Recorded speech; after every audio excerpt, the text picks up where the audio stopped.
please come to order. Please join me in the Pledge of Allegiance. I pledge allegiance to the flag of the United States of America and to the republic for which it stands, one nation, under God, indivisible, with liberty and justice for all. Mandy, could you please call the roll? Young. Here. Rangerhorst. Here. Danstra. Here. Carlstone. Here. Hopkins. Here. Spore. Here. Could I get a motion for approval of the tentative agenda? So move. Support. DeYoung, Branderhorst, any discussion? Okay, all in favor, please say yes. Opposed, no. Mandy, please call the roll. Young. Yes. Rangerhorst. Yes. Danstra. Yes. Carlstone. Yes. Hopkins. Yes. Spore. Yes. Motion passed. As most everyone is aware, I would assume that on July 1 of 2022, the city took over the local ambulance service, and in the transition period from July 1st until December 31, we had a temporary advisory board that helped with the transition, and I just want to take a minute to thank them for the work that they did. Some, as you can see from the names and years on the board, there were quite a few people that spent quite a few years when the ambulance was a nonprofit, and so we just, on behalf of the city, I want to make sure that we recognize and thank you guys for your help in the transition from the old nonprofit to now the city having an ambulance department, and so we really appreciate the way the transition has gone, and probably call on you once in a while in the future if we need some advice. So thank you all for what you did to serve us in that capacity. Okay, moving on. Mike, acceptance of Civil Service Commission certified police officer list. Yes, Mr. Mayor, I'd actually like to turn the floor over to Chief McShahey to cover this item with the City Council. Thank you, sir. Good evening. This was our November hiring process. So, as you recall, back in 2021, we took several steps and measures to actually increase the minimum standards of what it takes to be a police officer here in Pella, including promotional standards. Obviously, that coupled with the nation as a whole, it's tough to attract quality applicants. This round, we started with 8, and through the process, we were able to send 2 to our Civil Service Commission, Mr. Hunter Embray and Victor Garcia Sanchez. They passed the Civil Service Board, and so now we're at the step where the council approves them for the list, and then we look into them further, continuing their background and some other things that we have to do to make sure they're qualified applicants. Happy to answer any questions. Okay, can I get a motion for approval? So move. Support. DeYoung, Spore. Discussions, questions for Chief about the process? How many positions do you have open right now, Chief? I'm trying to fill the remaining 2. So we've got our fingers crossed. So were there several others that went through the process, and these were the 2 that were certified, or? In various states, candidly, we're faced with the same issues that other agencies have. Folks who apply who never go past the application phase, folks who maybe don't pass the physical or the post-test. So they're various different places in the process that there are failed points. And so these 2 pass all of that into our Civil Service Commission interviews, and so here we are. Okay. Anything else? All right. All those in favor, please say yes. Opposed, no. Mandy, please call the roll. Young. Yes. Spore. Yes. Rangerhorst. Yes. Danstra. Yes. Carlstone. Yes. Hopkins. Yes. Motion passed. Okay, time for a public forum. Anyone wishing to address council regarding the items that are on tonight's agendas, please step forward to the microphone, state your name and address, and try to limit your comments to 3 minutes. Yeah, John Butler, 406 Franklin Street. I'd like to open the evening with a prayer. Would you please pray with me here. Holy, holy, holy is the Lord of hosts. The whole earth is full of His glory. Indeed, Lord, your glory is everywhere. Thank you for putting us in a land of plenty and a land of great beauty. Thank you for the freedoms we enjoy, life, liberty, and the pursuit of happiness. Please guide us with your wisdom. Raise our thoughts to higher levels of cooperation. And thank you for our elected officials and public employees who daily do so many tasks to keep the community operating smoothly. All praise be to you, Lord, our Lord and Savior, Jesus Christ. Amen. Thanks, John. Okay, seeing no one else, we'll move on. Can I get a motion for approval of the consent agenda? Support. Hopkins, Spore, any discussion? The only thing I noticed that the P&Z had a kind of a work session on how to handle Pella fiber that we come through strongly. Monty, are we doing okay on Pella fiber, or how is the city council being picked up and everything okay? Yep. As long as you speak into the mic clearly. But speaking of Pella Fiber, some of our local participants are not doing very well. We have tried to watch the Central basketball games on Pella Channel. The audio is so bad that we just completely turn it down. And Pella Christian Pella High basketball game last week never did come on. I don't know what that was about, but our partners have a little work to do yet. And Councilmember DeYoung, we will follow up on those items I and report back to appreciate that. council and actually plan to address that.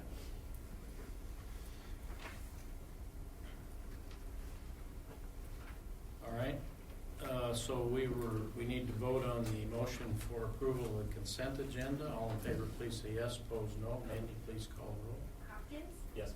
Spore. Yes. DeYoung. Yes? Vanderhorst. Yes. DeAnstruck. Yes. Carlstone. Yes. Motion passed.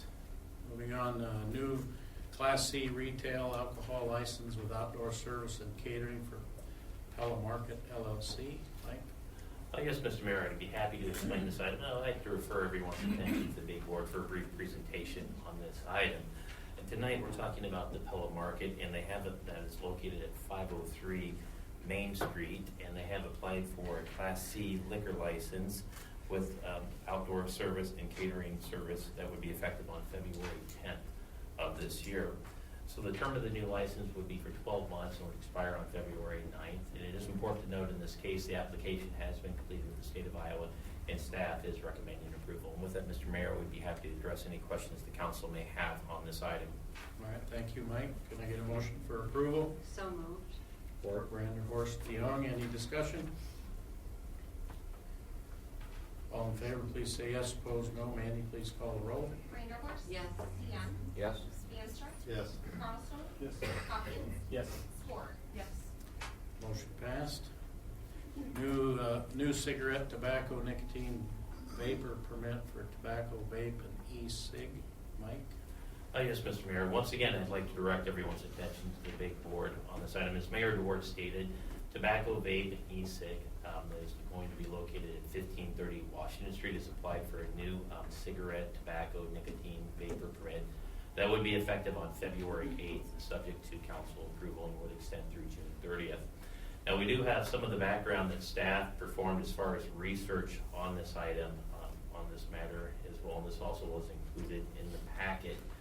Based on our research and contacts and references on this item, and considering that the fees are in order and they meet state guidelines, we are recommending approval of that application as submitted. And I want to stress we'd be happy to answer any questions the council may have on this item as well. Okay, thank you, Mike. Can I get a motion for approval? So moved. Support. DeYoung, Hopkins, discussion, questions? In reality, we really don't have any choice, do we? They meet all the state guidelines for it, and so that's basically been the position of city staff, as long as they meet the state guidelines on this end. So we thought it was important that the state council understood we did spend some time researching this item and performing additional background. on it Appreciate as that. well. We appreciate that. Okay, anything else? How big a storefront today? 1530 is the strip mall by Walmart, right? How much of that are they taking? It's just one suite down past the Axe Club. Right by the Max Right by Club? the Axe Club. Same signage rules and all that apply. Yeah, they will have to comply with the city sign permits. That's a separate distinct item, as well as any design permit requirements on this. So this is just the permit for the cigarettes.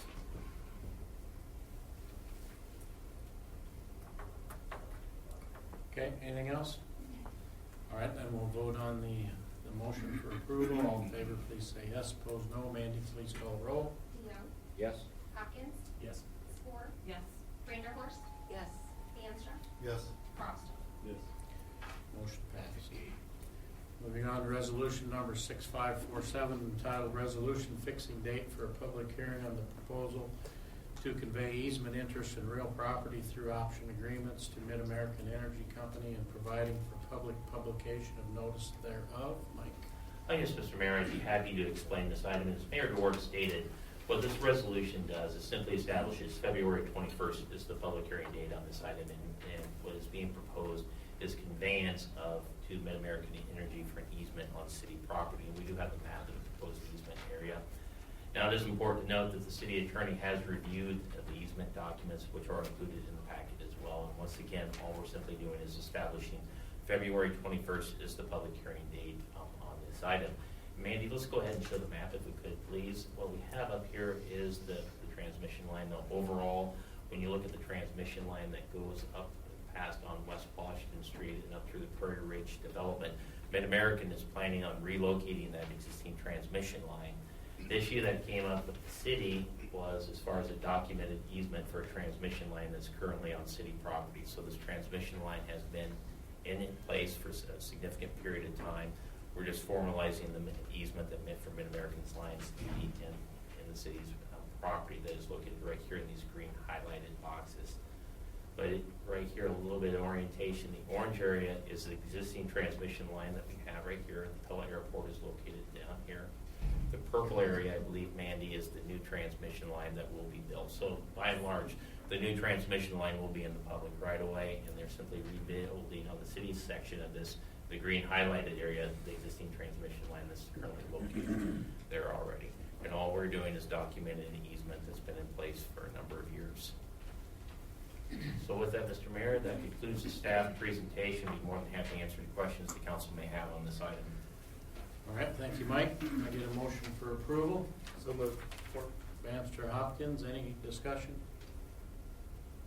Mike, the purple line going over next to the dealership there, does that preclude any sort of development on top of that purple line?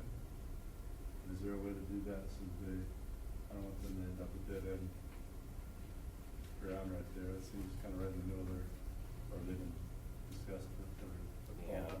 If there is, that may involve private property, and that may be an development as far as development that would take place, or allowable development that would take place with the transmission line, so that would be a private matter. Did they discuss that with them? They've reached out to private, So the purple line is just projected. What we're doing is approving Yeah, the easement on where the Yeah, the green green. boxes are. We're not doing anything on that Sure. here. That's the first I've seen that, purple line. I saw the maps that were closer zoomed in, but. So yeah, that's that open area in front of the.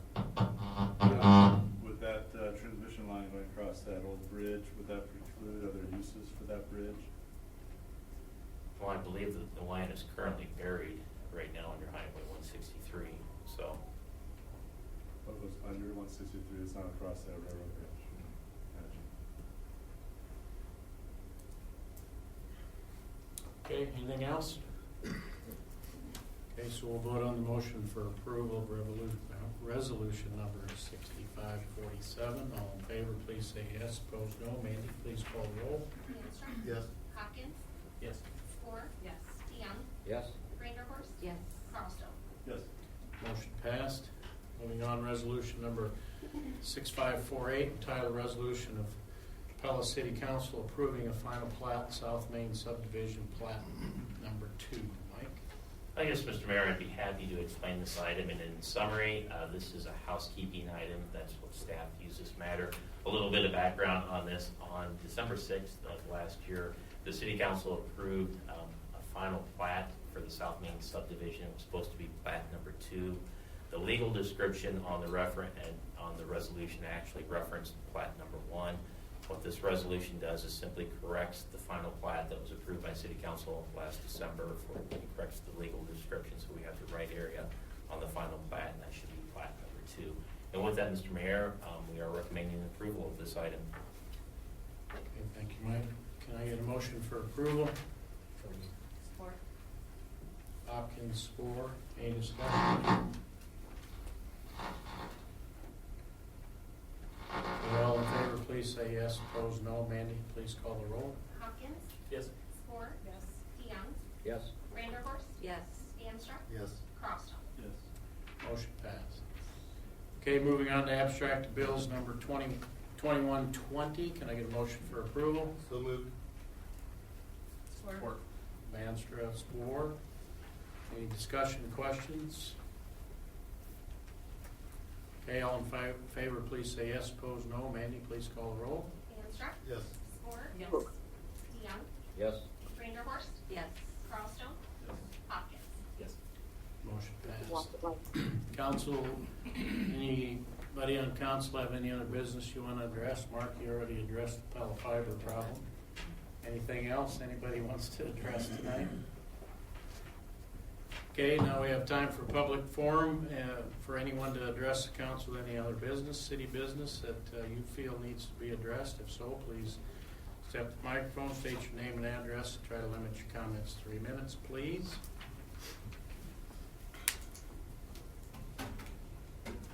Mary Ellen Butler, 406 Franklin. Last week, while in a small Illinois town, I visited the public library. I searched their catalog for some of the very offensive books found in Pella's library, and they were not there.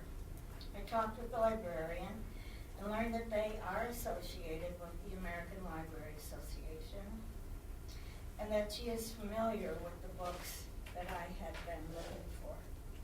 She said those books would not be purchased for their collection because their patrons, the community, standards would be violated.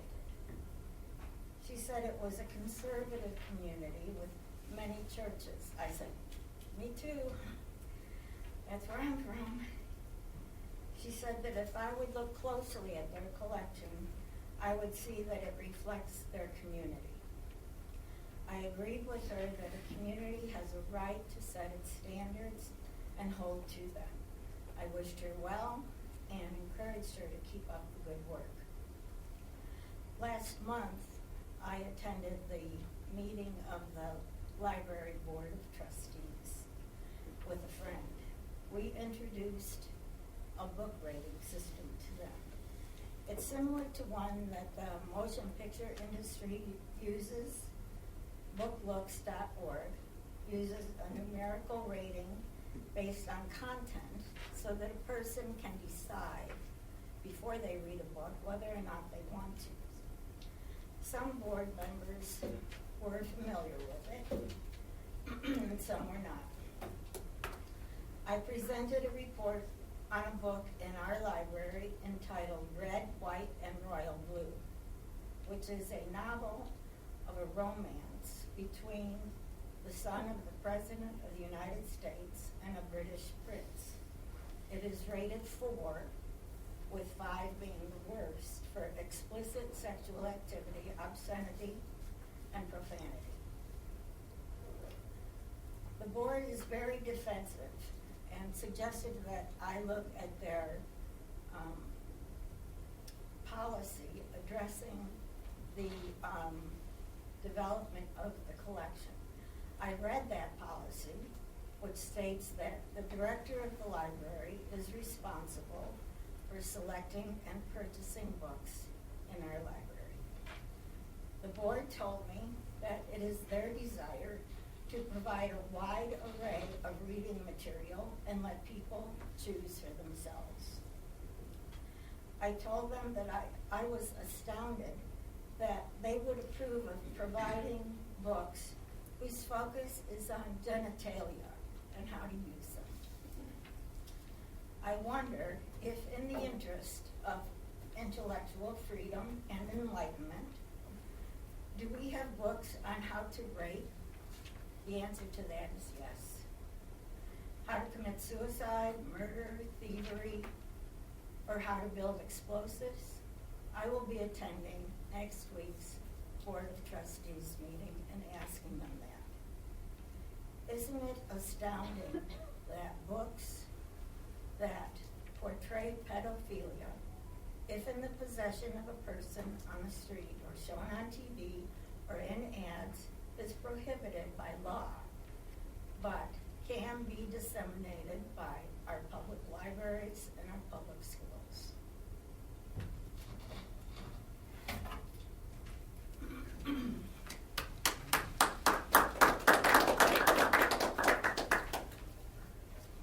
Anyone else?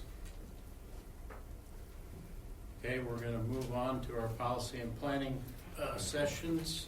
The first one is discuss Boss Lawn and the golf course fees. Mike?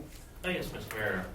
Once again, I'd like to this will be a very brief presentation. I will mention the fact that the city has recently or will be operating the Boss Lawn and Golf Course for this upcoming year. And what we have listed in the packet was our proposed rates and fees. Now, overall, when you look at the rates and fees, they're fairly consistent to what's been approved or what's been the prior rates and fees at the Boss Lawn and Golf Course. And I would say they're very comparable to other courses that have been similar quality as the Boss Lawn and Golf Course. And with that, we'd be happy to answer any questions the council may have on the fees or the information that was in the packet. If you'd like to go through the fee structure, we'd be more than happy to do that as well. But with that being said, there's been a staffing addition on hand, and I'd like to turn the floor over to Jeanette Vaughn to introduce her staff at the Boss Lawn and Golf Course. So, Jeanette? Good evening. Yes, this is very, very exciting for us. I have with us tonight Kevin Voss, who is our athletic facilities, grounds and Boss Land manager, and our new clubhouse manager, Clubhouse Pro, Matt Jennings. So please welcome them. Are there any questions for, I know these guys have been working hard and making a lot of improvements that we're excited to share with the public. So.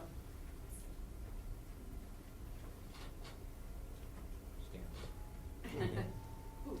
Them? Them? Yeah, great. They would like you to stand up. So they can see you. Welcome, Matt. Welcome, Matt. Thank you. Anybody have any questions about, we had all the fees and everything, they look competitive and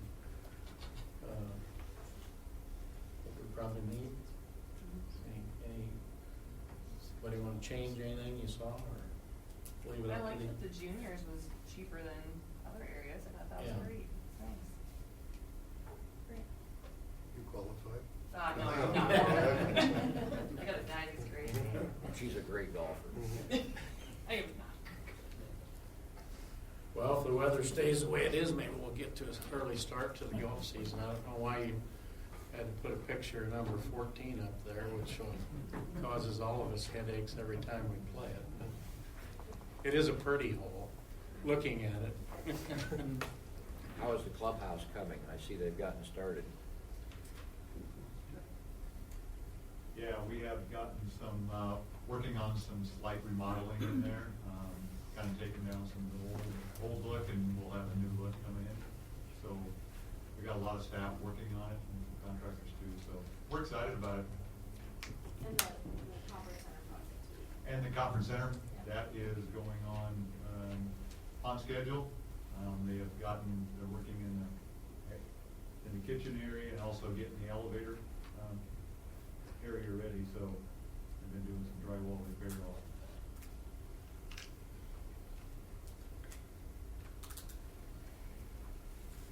Okay, anything else? Questions, comments? So we'll officially approve these fees at some point, or is this just? On the February Okay. 21st meeting, we'll have a resolution officially approving the fees. Okay. Okay, moving on to discussion about the maximum levy rate. Yes, Mr. Mayor, once again, I'd like to direct everyone's attention to the big board for this matter.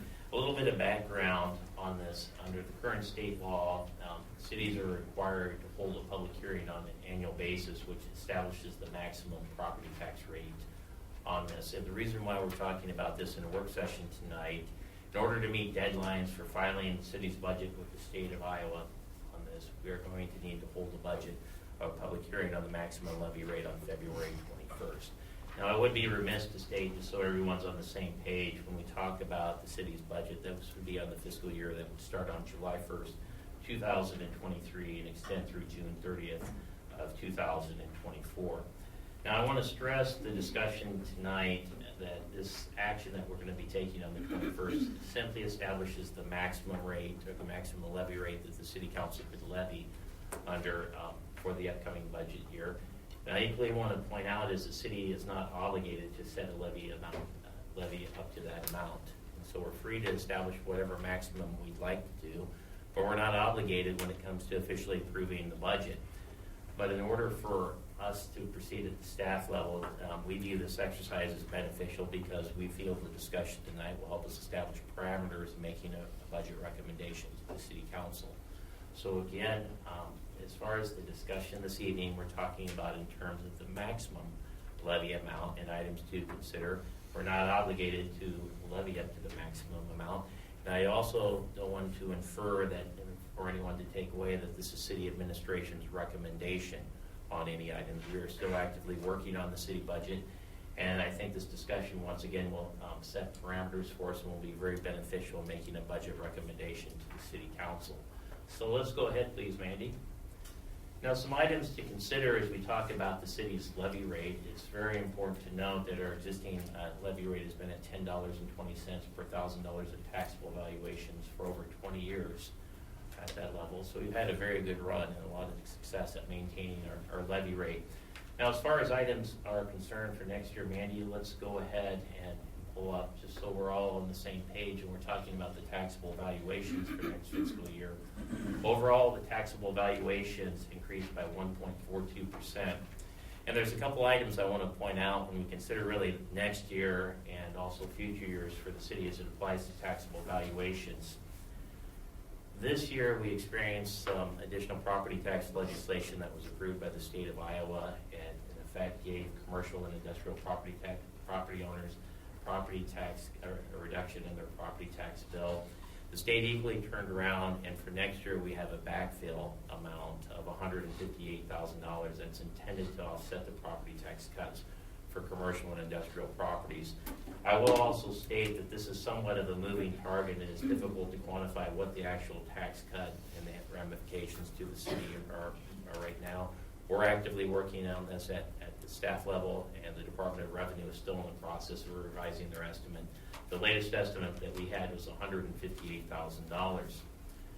There's also, before we go ahead, go ahead. Is that backfill, has that been same in prior years, or is this a new amount?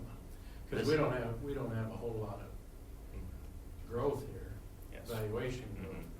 So is the 158, is that new money, or is that something that's already been coming in? Yeah, that's a very good question, Mayor. In the current year, the state, and we're going to get to that here very shortly, the state has given us a backfill amount on a property tax cut that they did to commercial and industrial property owners back in 2015.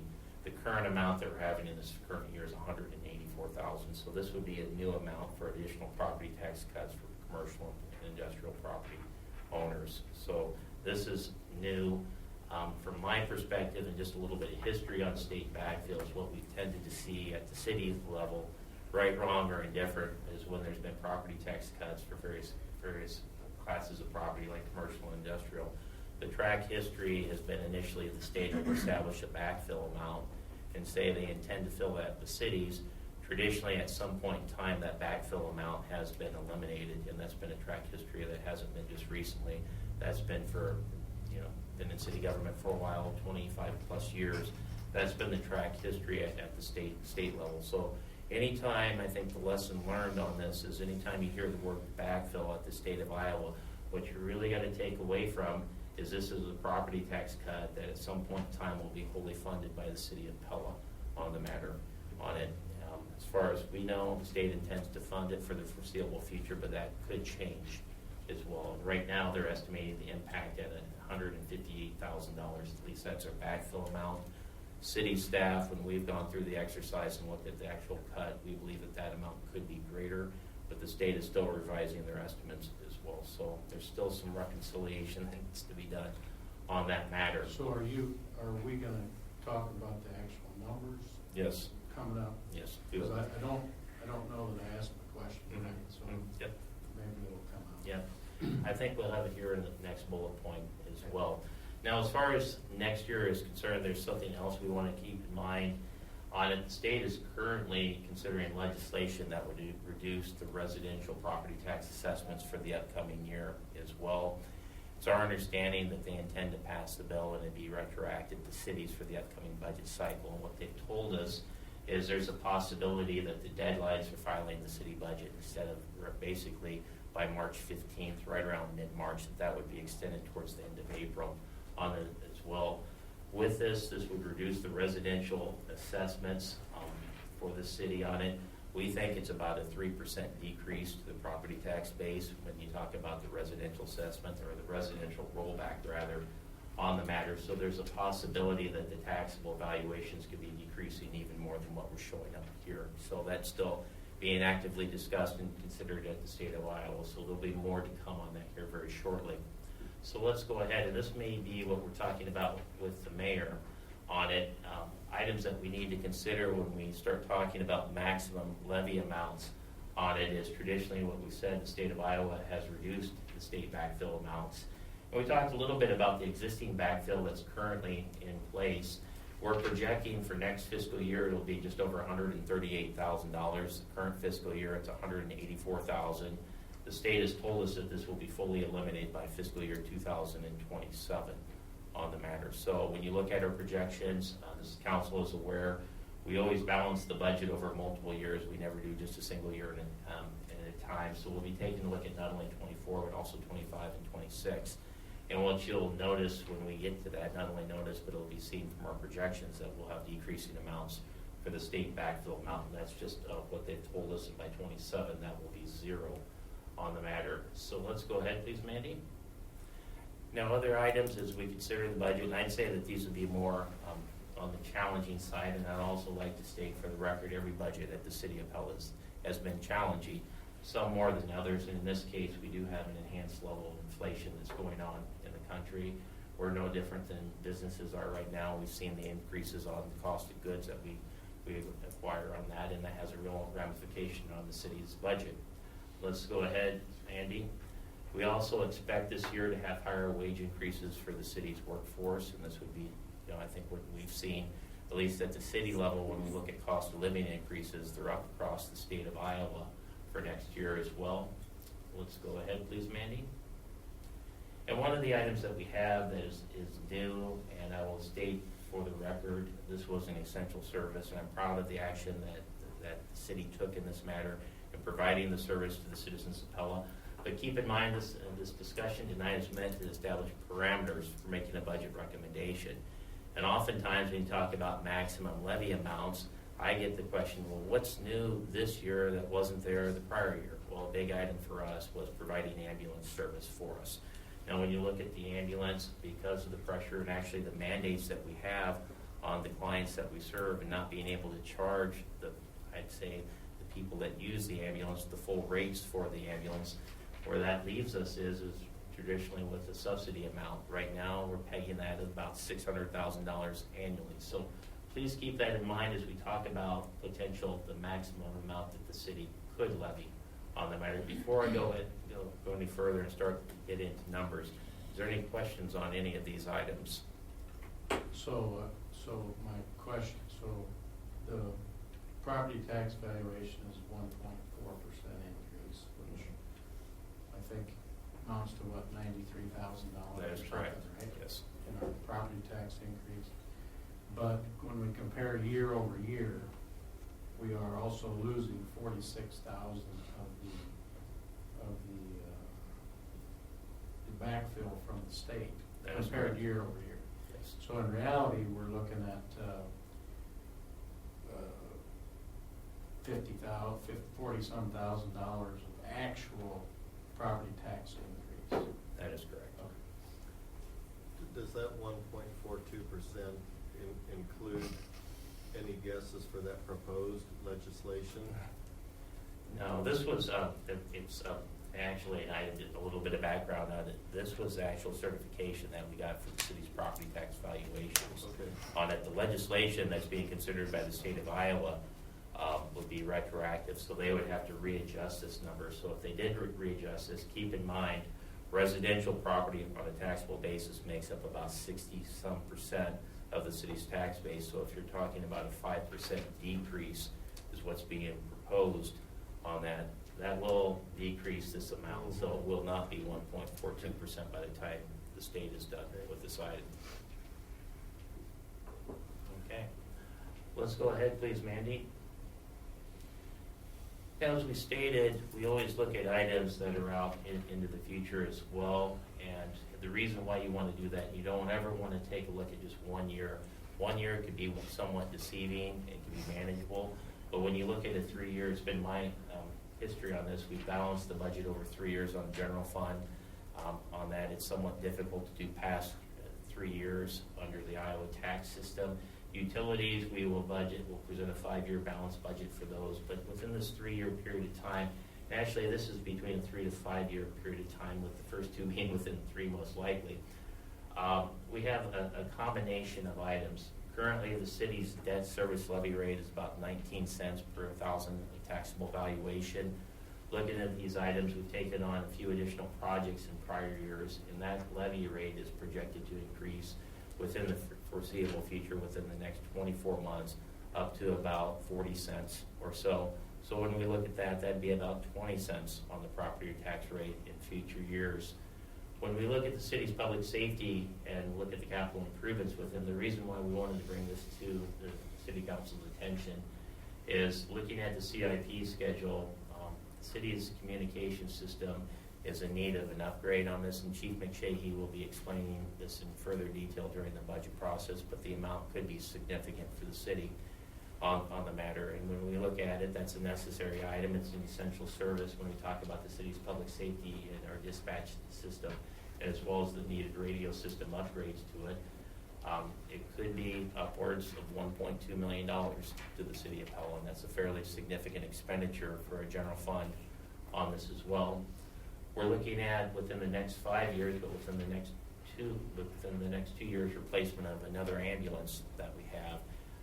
Chief, I won't ask him right now, he just walked in the door, but generally, when we look at the cost of the ambulances, all equipment and everything, we're looking at somewhere between $320,000 to $330,000 for replacement of an ambulance. What's being forecasted is replacement of 2 ambulances. And again, this is a general fund department. And then the fire department has made a request to replace the city's aerial truck. They put it out on a 5-year request, so it's as far out as we can go. And the reason I'm mentioning it is the estimated cost to replace the city's aerial truck that would be near 30 years of age at the time of a replacement is somewhere between $1.8 and $2 million. So when we look at the max tax levy rate and the city's levy rate, there's lots of things to consider. And more the point on these significant capital items is we always want to look at the budget as far as multi-years, and we've chosen 3 on this. But we have some significant capital expenditures in upcoming years as well. So please keep that in mind. Any questions before we get to the numbers portion of the meeting? Okay, well, let's go ahead. We've listed 3 options up on the board. There could be more options than this, but keep in mind, again, this is not a recommendation from city administration. What we're doing is intended to facilitate, discussion on this matter. So we've listed 3, but there could be potentially more than 3 that we have up here. Option number 1 would be to maintain the city's existing property tax rate and list that as our maximum levy amount at $10.20. And if we chose that option with it with it, and one item that we tend to watch at city administration is the maximum amount of the operational levy. So we'd be right at 88% of our maximum amount that we can levy under state law currently, without getting into other voted levies that require the citizens of Pella to approve them. So that would be option number one. If you recall, we talked about what items are new that haven't been there necessarily in the past. An easy one for us, it's significant, is the operation of the ambulance. The subsidy is about $600,000. If we were to increase the levy rate to cover the cost of the ambulance, we'd be looking at about a 9% increase in the City of Pella's levy rate. And we'd also be at basically 96% of the maximum operational levy amount on that as well.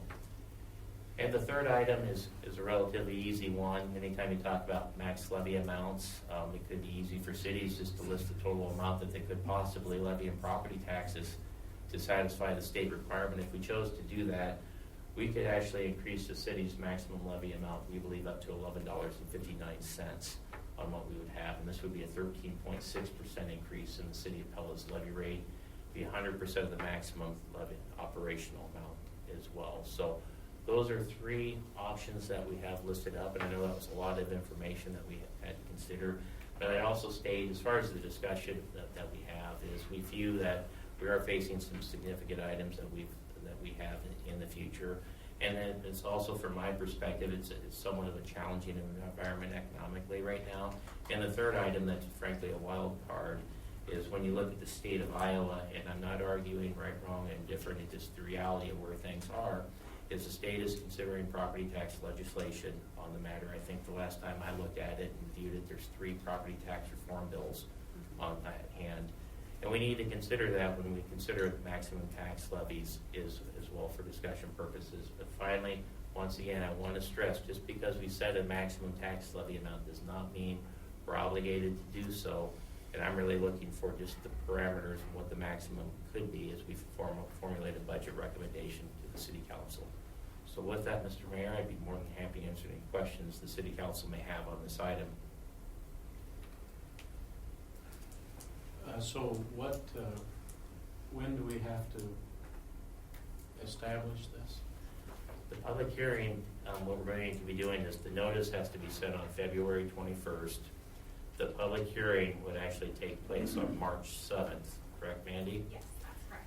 And then our budget work session, so a little bit of the chronological order on this, and we don't have a slide for this. The notice, similar to what we would have, is we'd have a resolution that would establish March 7th as the public hearing date for this. But the issue with the notice is the notice would get published and you'd have a maximum operational levy amount out there that would be published. And so it's likely the City Council would receive questions on that. We'd hold the public hearing on March 7th. Prior to the public hearing, Mandy, when is our budget meetings with the council? Is it February 28th and March 1st? Yes, that's correct. That's when the property tax levy will be determined by the City Council, is on those 2 days. So we go through the exercise, we'd approve the official rate, or we give direction, the City Council with the City Administration on the 28th and March 1st. March 7th, you'd hold the max levy amount that right now we're not even complete. We haven't completed our recommendation to the City Council. But the actual levy rate would be most likely determined on the 28th or March 1st. And then, Mandy, as far as the public hearing for the budget, that has to be March 21st. Is that correct? Yes, that's correct. Okay. Yeah. But we'd be filing with the state shortly thereafterwards. That's unless the state backs up the deadlines on matters. Which they're talking about doing if Yes. they pass this law. Make it, I've been reading up, they may delay some of the reporting if they pass this retroactive law. What's our current max rate? What's that? What is the current max rate? Well, the current max rate, if we wanted to, we're at $10.20. We have a debt service levy of about 19 cents. We feel that we could increase the city's rate up to $11.59. That's the maximum, and that would be all operational levies. So your operational levy amount would be from $10.01 up to $11.40. Yeah, that was gonna be my question. It stated 2 different ways there, so the 10.20 includes the debt service That is rate. correct. The 11.13 would not include the debt That service.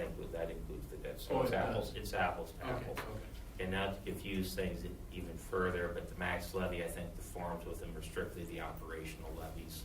on it as well, but in reality, we're obligated for the debt service, so we've included it for discussion purposes. Was there any movement on file 1124 that was placed last Thursday by Dawson that was going to set the max levy rate for communities in Iowa? Was there any movement between Thursday and today on that? We have not received any updates from the Iowa League of Cities on that matter. And then also on file 181, they did push those dates back for cities to get their budgets in. Yeah. So it's I don't know. Yeah. Last we knew, the Senate had approved House File 1181, and that's the bill that would reduce the residential rollback Right, and right. push the date back. But we don't believe the House has considered it as of yet. Maybe No, they have. I don't believe they have, but it did pass unanimously. Mhm. 181 did, but this most recent one that Dawson has put before us, put before the state, would give us the guidelines as to how high we could set a levy. And it seems to me that's something we need to keep our eye on. So there's a lot of much higher city levy rates. Mhm. Is that all related to debt service? Every city has to have the same operational max, or? No, there's a couple things, Mayor, I think on that.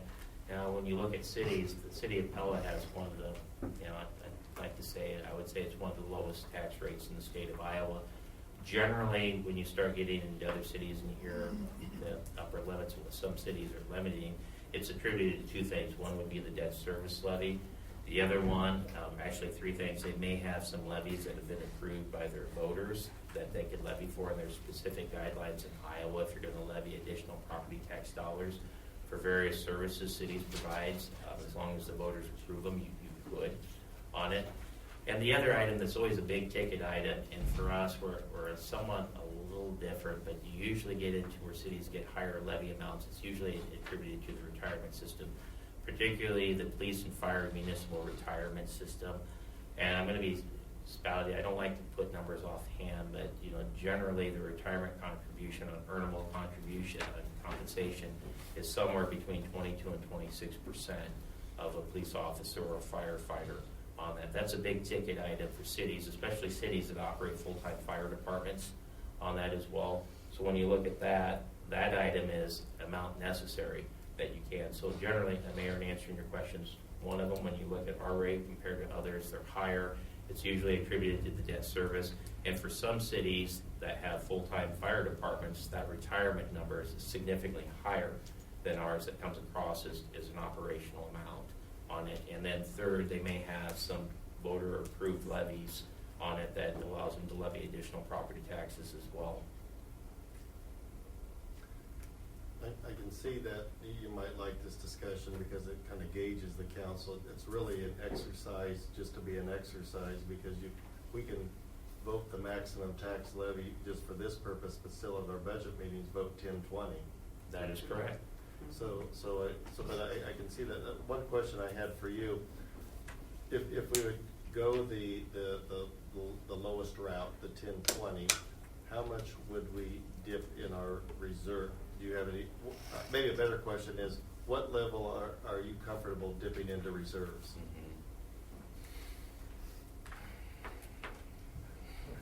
That's a difficult question in looking at, and I will state this, in answering to your first question on it, from my perspective, it's important that if we're not going to even consider a property tax rate increase on it, I'd like to know that sooner than later in making my recommendation to the city council. If we view it's important, I would hope that would be voiced regardless of what we do with the max levy rate. I would say there's a couple things when you look at reserves that we need to keep in mind. If we do run deficits, we need to make sure they're manageable. And once again, when you run deficits and you look at multi-year budgeting, it's easy to look at 1 year and say, well, next year could be better, but I think it's very important to look at multiple years and see what the ramifications could be over a period of time. So generally, the way we monitor things at the city is we always operate budgets on maintaining the city's debt rating. That's currently at AA2. That's been one of the benchmarks the city has traditionally had. Generally, when you get into that type of rating, you're looking at cash reserves, and what the rating institutes have given the city as far as advice, as far as answering your question, is somewhere between 40 to 50% a cash balance in the general fund has been our guidelines. So as far as dipping in your reserves, what we would do is we'd work that backwards, and we'd go over the 3 years, and we'd make sure that we had about a 40% cash balance that we had. But those are some of the assumptions that city staff would make when you talk about debt levy rates, and ultimately that would be a determination of the city council. But from my standpoint, that's what we've traditionally used in forecasting over multiple years and budgeting for the city of Pella.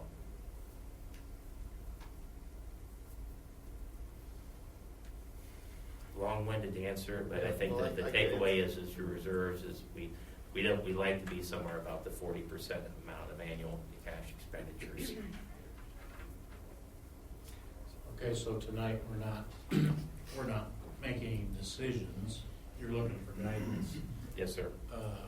Whether in the budget, the upcoming budget, if there's a willingness on council's part to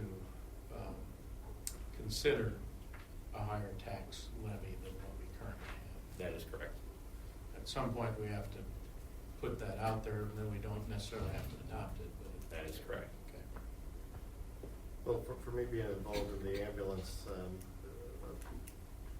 I do think eventually we're gonna have to acknowledge that's gonna have to add to our levy. I just think we're adding a brand new service. I've yet to hear a person that says, no, we shouldn't have an ambulance service. So from that standpoint, I think we have to, I was kind of hoping that we could, particularly with Marion County now forming a committee to see how that was gonna go, we could bide our time for a year, and that's why I asked the reserves questions. But maybe, just because if this thing goes to a county vote, that doesn't mean the vote's gonna pass either. So, if that becomes the advisory committee's deal. So maybe we have to do that sooner than I would like and just calculate what the levy of the ambulance is gonna be. I think we should vote for at least the second tier, maybe the third tier. And then as we all wrestle with all these individual departments that we're soon gonna be hearing, I think we find it at the end. But for approving this max levy, I would not want to approve the 1020. I would like to approve it as we go forward so that we can have those detailed discussions at our budget time, for me. I don't know that we really know a thing until the dust settles up at the State House. But it's my experience anytime that the legislature starts messing with property taxes, I get sweaty palms. 'Cause what usually happens is that the state ends up with more money and counties and cities end up with less. So we really don't know which way we're going. That's a very good, that's an accurate observation. And I think you're correct, Mark, and I do think that the state is gonna move quite quickly on this as well, though. I don't think we're gonna be waiting around twiddling our thumbs, but we do have to give ourselves some wiggle room. But definitely, to Mark's point, we will be receiving less. I mean, that's already a foregone conclusion. But the citizens also will reap some of that benefit because they will be paying less under 181 at Yes. least. It'll come out of one pocket to go in the other. Well, I think that, when you look at the numbers, one of the ways that the city has been able to maintain a lower tax rate has been pretty steady valuation increases. And if we're only looking at a 1.4% increase in valuations for this year and 6 or 7% inflation year over year, and wage pressure. So it's going to be, a challenge. All our desires is to keep it where it is, but there's also reality. So we'll have interesting budget discussions. Don, clarification, Yeah, we're talking about the 2022 assessment, payable taxes payable in 23-24. Am I stating that correctly? all That my is cans correct, are all. yes. And then also, not to complicate the matter, but if we do choose to go up higher, just because I didn't list it up on the board, there's always an option of phasing in, the tax rate if we want to do something, if you feel that's important too. So, not to overly complicate matters, but Well, we don't have to levy it, but we just will give ourselves wiggle room. Yes. Mhm. Mhm. Yes.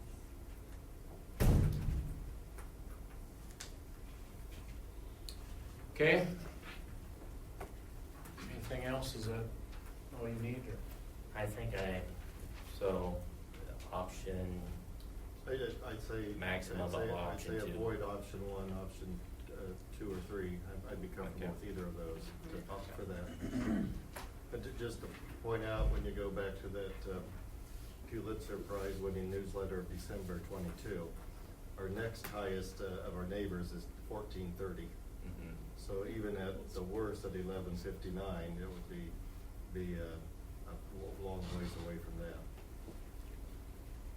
Okay.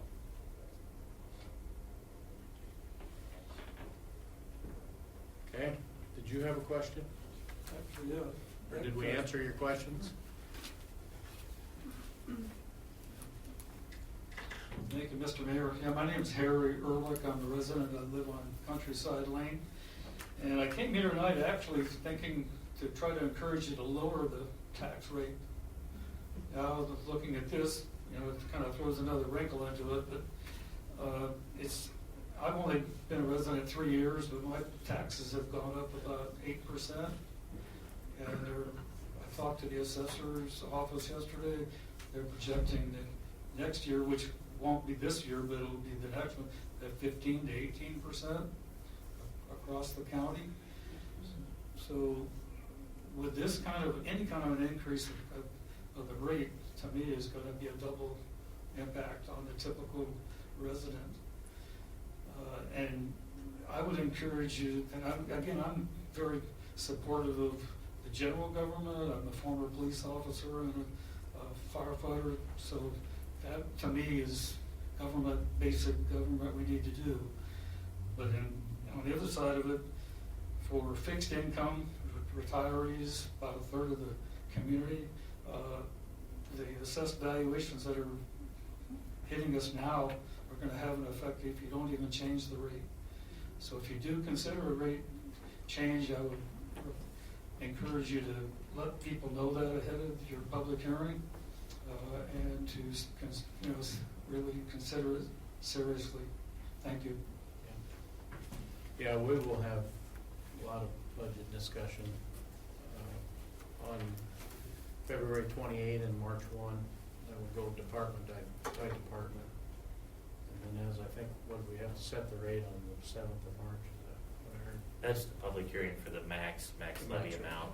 The public hearing on the budget where council approved the tax rate will be on March 21st. Yeah, so.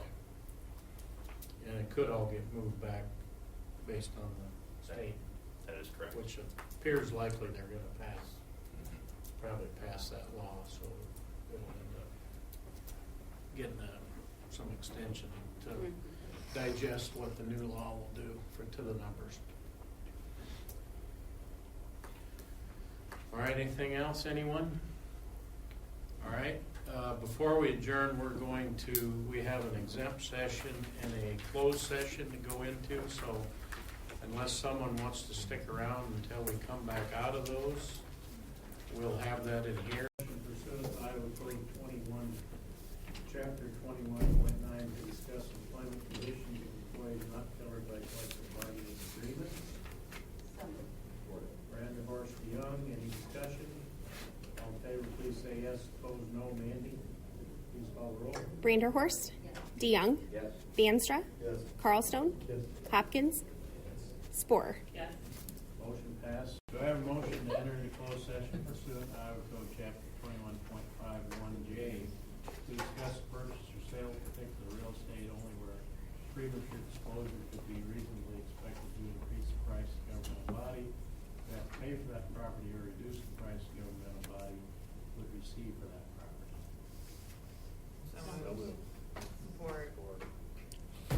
Brander Horse Spore.